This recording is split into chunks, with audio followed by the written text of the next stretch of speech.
I've been up to my eyeballs in this monopoly stuff now for about 3 or 4 months, doing the research on this, reading books that other people have written, reading research papers, going back through the history of it.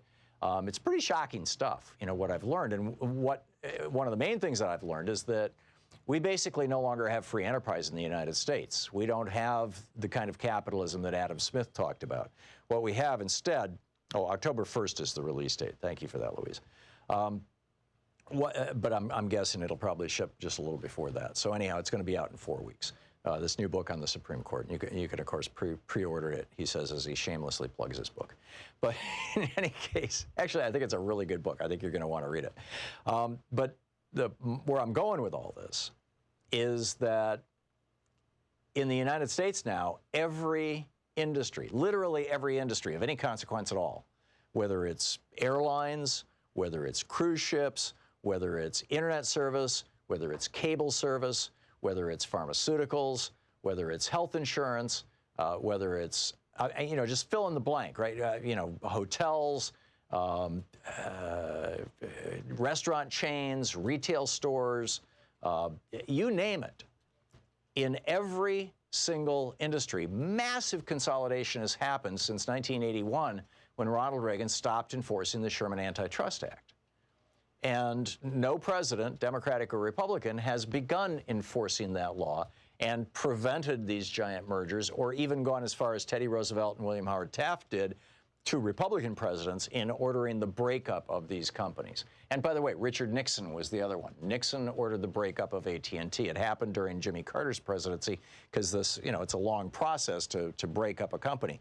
But if you own stock in AT&T, before it got broken up into 6 Bell companies and then Bell Labs, which became Lucent Technologies, if you own stock in AT&T before the breakup, and after the breakup, you ended up with stock in 7 different companies, which is how it worked, you actually saw the value of your stock go up substantially.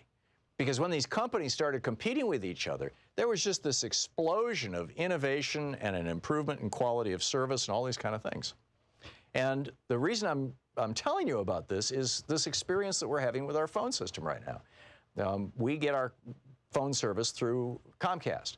And the reason that we've had our phone service up till now through Comcast is because they're basically the only game in town. If you want to have telephone service where we have our studio here in Portland, Oregon, and this is true of large parts of Oregon, of Portland, and it's true of most of the United States, you only have 1 or 2 companies to choose from. Now, we've finally found a different internet provider, and we've made that switch. And now we've found a different phone provider, and we're going to be making that switch, but it's over the internet. It's VoIP phones, and which is also what Comcast is giving us. But Comcast is one of these giant dynastic companies. And because they're so large, and because, up until very, very recently, they are literally the only choice you have in some parts of town, they basically don't give a rat's ass about customer service. Louise was on the phone for an hour on Friday with Comcast, and they were saying, oh, well, our service is showing that caller ID, or call waiting rather, is turned off. This is, the beeps that you hear. We have 10 lines, and when all 10 lines are full, when the 11th person calls in, we get that call waiting beep that you get at home when you're on the phone and somebody tries to call you. And it's not supposed to happen. And I'm pretty sure I know why. I'm pretty sure it's the modem equipment that we've got in the back room. They have batteries in them. I mean, that hold in memory, that hold the configuration set up for the system. And 2 years ago, we had the exact same problem, and a service guy came out after many calls and 3 or 4 days of harassing Comcast, both on the telephone and on the air.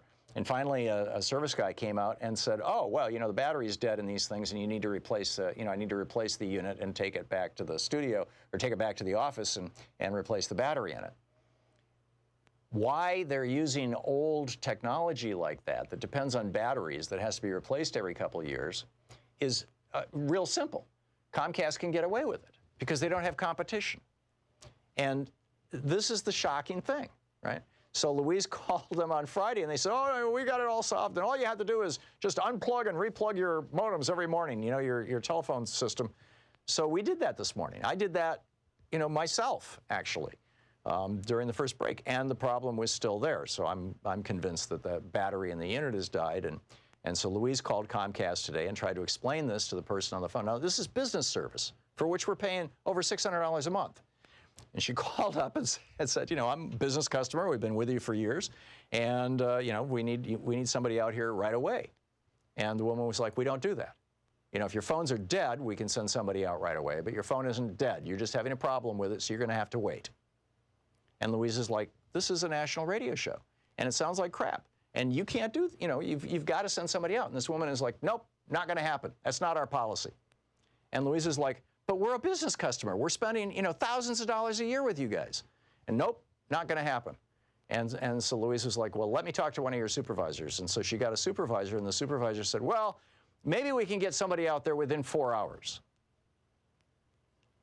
Now, why would Comcast have such crappy service? And they're famous for it, right? They're notorious for it. Because they don't have competition. It's the same reason why they can charge as much as they do for internet service.